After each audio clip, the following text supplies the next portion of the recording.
ಹೆಚ್ಚಿನ ಜನ ಪೋಷಕರಲ್ಲಿ ಒಂದು ಗೊಂದಲ ಏನು ಅಂತಂದ್ರೆ ಯಾವ ಸಿಲೆಬಸ್ಗೆ ನಮ್ಮ ಮಕ್ಕಳನ್ನ ಸೇರಿಸೋಣ ಅಂತ.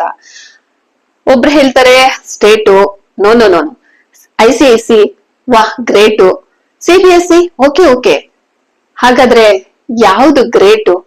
ಇದನ್ನ ಗ್ರೇಟ್ ಮಾಡ್ಬೇಕಾಗಿರೋದು ಯಾರು? ನಮ್ಮ ಮಕ್ಕಳು.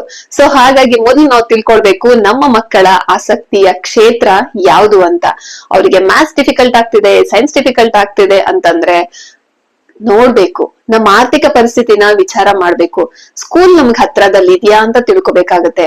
ಯಾರೋ ಹೇಳ್ತಾರೆ, ಏನೋ ಹೇಳ್ತಾರಂತ ನಾವು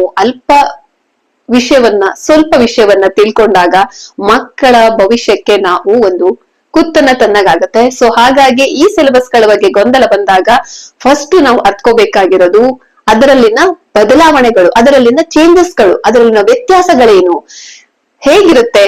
ಸೈನ್ಸ್ ಮ್ಯಾಥ್ಸ್ ಬುಕ್ಸ್ ತೆಗೆದು ನೋಡಿದಾಗ ಕಂಟೆಂಟ್ ಗಳ ಒಂದು ವ್ಯತ್ಯಾಸ ಏನು, ಕ್ವಶನ್ ಪೇಪರ್ ನ ಹೇಗ್ ತೆಗಿತಾರೆ, ಎಷ್ಟು ಡೆಪ್ತ್ ಆಗಿರುತ್ತೆ, ಅದು ನಿಜವಾಗ್ಲೂ ನೆಕ್ಸ್ಟ್ PUC ಹೋದಾಗ ಯಾವ ಮಕ್ಳಿಗೆ ಈಸಿ ಆಗತ್ತೆ, ಏನು ಅದರದ ವಿಚಾರಗಳು ತುಂಬಾ ಇರುತ್ತೆ. ಸೊ ಹಾಗಾಗಿ ನೀವು ತಿಳ್ಕೊಳ್ಳಿ, ನಮಗೆ ಯಾವ್ದು ಸೂಟೇಬಲ್, ನಮಗೆ ಯಾವ್ದು ಕಷ್ಟ ಆಗಲ್ವೋ, ನಮ್ಮ ಮಕ್ಳಿಗೆ ಯಾವ್ದು ಈಸಿ ಆಗುತ್ತೋ, ನಮಗೆ ಯಾವ್ದು ನಮ್ಮ ಆರ್ಥಿಕ ಪರಿಸ್ಥಿತಿಗೆ ಹೊಂದುತ್ತೋ, ಇವೆಲ್ಲವನ್ನ ತಿಳ್ಕೊಂಡು ಸೇರ್ಸೋದ್ರಲ್ಲಿ ಜಾಣತನ ಇದೆ ಅನ್ಸುತ್ತೆ. ವಿಚಾರ ಮಾಡೋಣ.